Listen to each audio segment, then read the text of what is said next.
Hello friends, welcome to Azure Data Factory video series. Today we are going to discuss system variables in Azure Data Factory.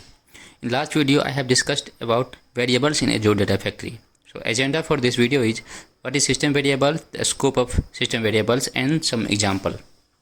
So system variables are the variables provided by Azure Data Factory to use for our variables or parameters make dynamic.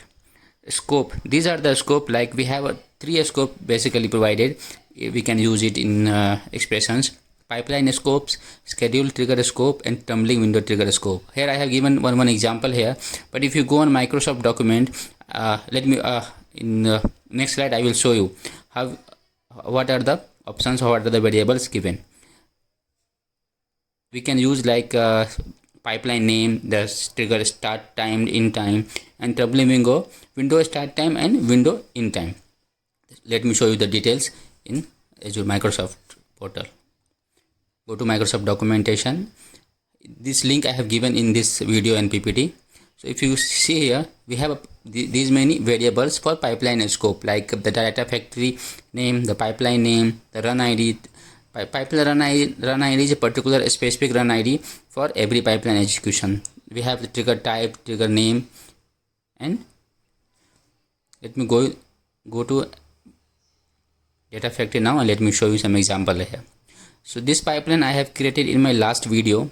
If you want to see, please go to my channel and watch this video. This activity what doing is copying data from input file to output file, and I have used this set variable activity and made it dynamic. So we can change here, and you can in last video I have used this user variable. We can change here the system variable. Like we have these many options. We can select any variable, system variables here. These are pipeline scope variables. Just clear the content and select any variables from here, system variables. We can make some dynamic also using expressions, the functions given, like concat, and then we can use like the backup file name, plus we will use system variables here with concatenating the file name, and let's make it comma.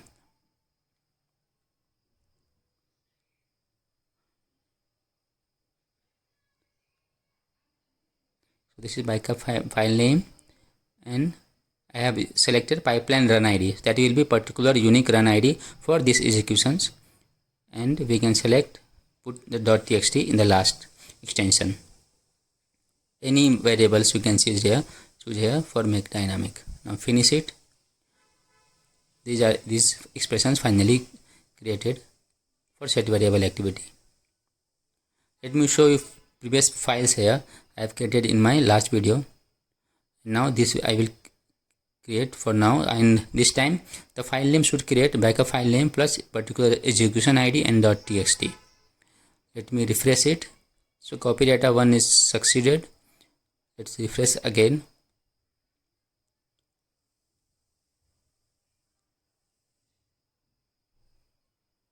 Yeah, so all the three activities completed. Now go to a storage account. If you see, refresh it, new file will be here. The uppermost backup file name, the execution run ID and txt. Now move to a schedule trigger scope. These two system variables given for a schedule trigger scope, like schedule time means any trigger, any pipeline you schedule, the exact schedule time will be stored in a schedule time, and second is start time.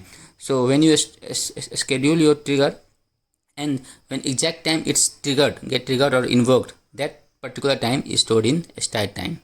Let me show you how we can use it. So suppose I have let me create new trigger here.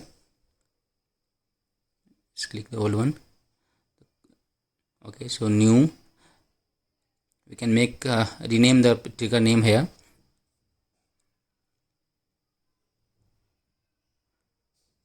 Schedule trigger. Now we can change the recursion here, like make it hours. If we click OK, so there is no parameters where I need to use the variables. For that I need to create pipeline parameter first. Let's discard it and we will create a new one. Before that, let me close it. Before I will create the parameters to pipeline and create pipeline. So pipeline name, I need to say put some meaningful name, like execution time will be fine, I guess. Okay, so parameters I have created. Now go to trigger.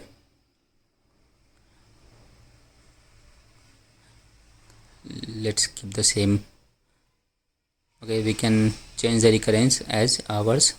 If you go, okay, here asking for the execution time, the parameters. Now we can select any one here. Let me put the trigger start time. So when you will schedule the particular start time, it will be stored in this variable, and this variable we can use for our further processes if you want. For this time I am just showing how we can use it. This way I configured it. Now move to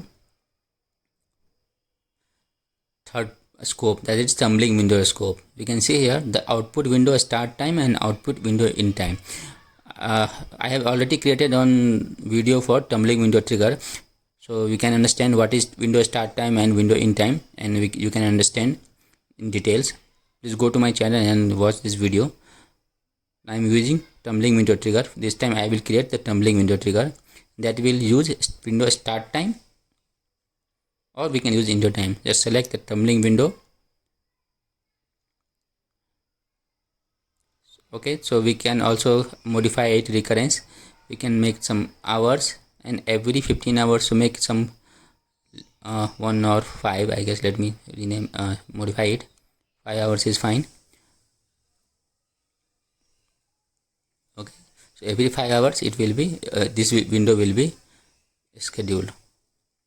Now execution time or parameters, we can select any system variable expression here like this, and we can paste in our expression. This is the value for execution time. So this way I have configured for window start time. It will be stored in this variable, and that we can use it. Let me create some new variable also, like window start time and in time.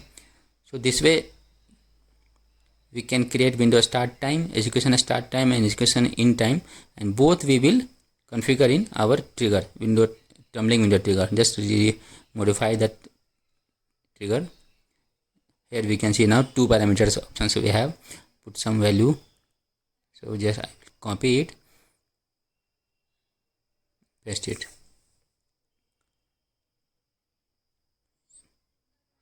So when we run it, our both window start time and end time will be stored in variable, and that we can use in for further process. So this way we can use the system variables. If this is the link, you can see in details. Thank you for watching this video. See you next.